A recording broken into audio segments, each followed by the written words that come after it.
यहोवा परमेश्वर को जाने उसने जगत को कैसे बनाया। उत्पत्ति अध्याय।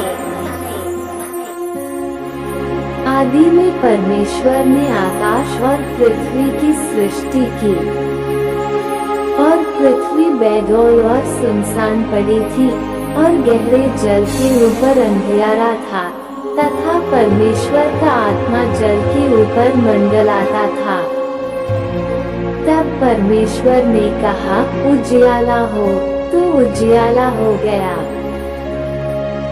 और परमेश्वर ने उजियाले को देखा कि अच्छा है, और परमेश्वर ने उजियाले को अंधियारे से अलग किया। और परमेश्वर ने उजियाले को दिन और अंधियारे को रात कहा, तथा सांझ हुई फिर भोर हुआ।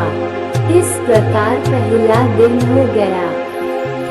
फिर परमेश्वर ने कहा, जल के बीच एक ऐसा अंतर हो कि जल दो भाग हो जाए। तब परमेश्वर ने एक अंतर करके उसके नीचे के जल और उसके ऊपर के जल को अलग अलग किया, और वैसा ही हो गया। और परमेश्वर ने उस अंतर को आकाश कहा, तथा सांझ हुई फिर भोर हुआ। इस प्रकार दूसरा दिन हो गया। फिर परमेश्वर ने कहा, आकाश के नीचे का जल एक स्थान में इकट्ठा हो जाए और सूखी भूमि दिखाई दे, और वैसा ही हो गया। और परमेश्वर ने सूखी भूमि को पृथ्वी कहा, तथा जो जल इकट्ठा हुआ उसको उसने समुद्र कहा। और परमेश्वर ने देखा कि अच्छा है। फिर परमेश्वर ने कहा, पृथ्वी से हरी घास तथा बीज वाले छोटे छोटे पेड़ और फलदायी वृक्ष भी, जिनके बीज उन्हीं में एक एक की जाति के अनुसार होते हैं, पृथ्वी पर उगे, और वैसा ही हो गया। तो पृथ्वी से हरी घास और छोटे छोटे पेड़, जिनमें अपनी अपनी जाति के अनुसार बीज होता है, और फलदायी वृक्ष, जिनके बीज एक एक की जाति के अनुसार उन्हीं में होते हैं, उगे।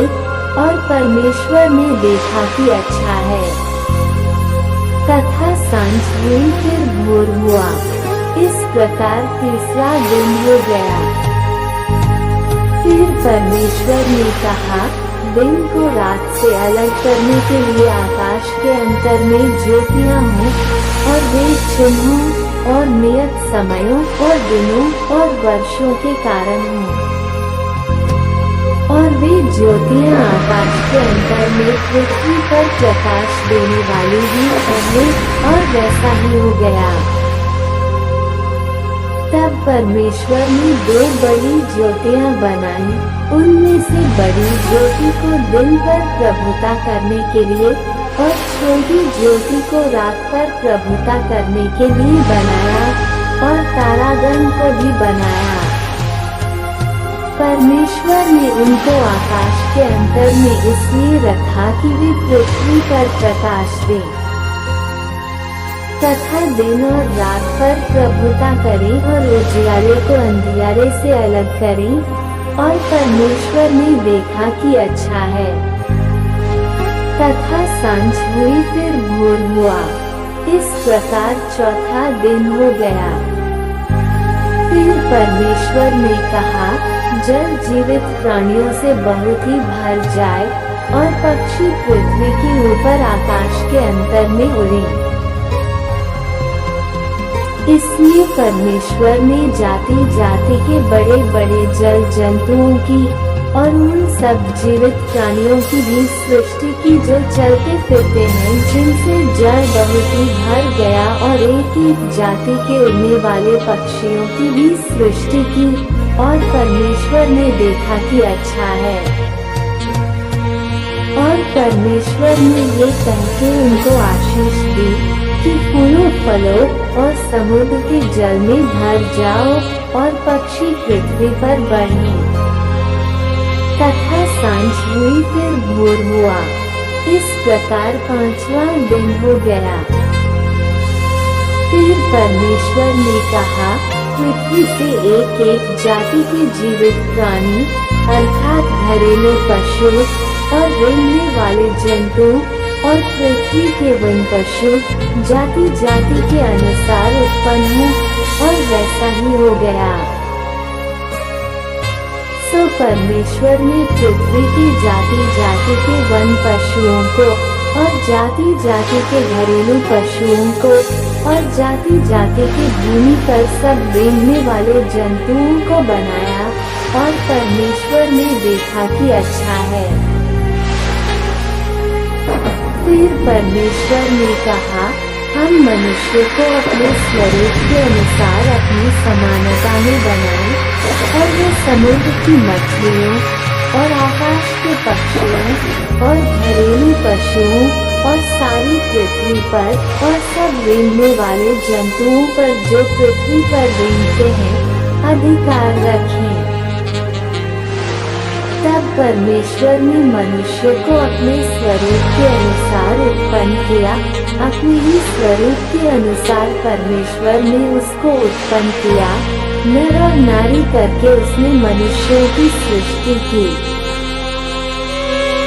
और परमेश्वर ने उनको आशीष दी और उनसे कहा, फूलो फलो और पृथ्वी में भर जाओ और उसको अपने वश में कर लो और समुद्र की मछलियों तथा आकाश के पक्षियों और पृथ्वी पर रेंगने वाले सब जंतुओं पर अधिकार रखो।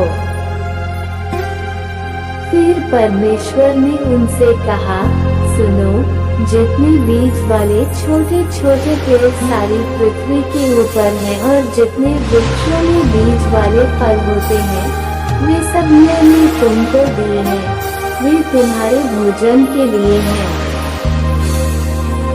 और जितने पृथ्वी के पशु और आकाश के पक्षी और पृथ्वी पर रेंगने वाले जंतु हैं जिनमें जीवन के प्राण हैं, उन सब के खाने के लिए मैंने सब हरे हरे छोटे पेड़ दिए हैं और वैसा ही हो गया।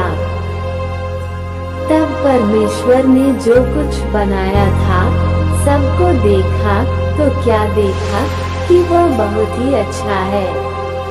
तथा सांझ हुई फिर भोर हुआ, इस प्रकार छठवां दिन हो गया। यूं आकाश और पृथ्वी और उनकी सारी सेना का बनाना समाप्त हो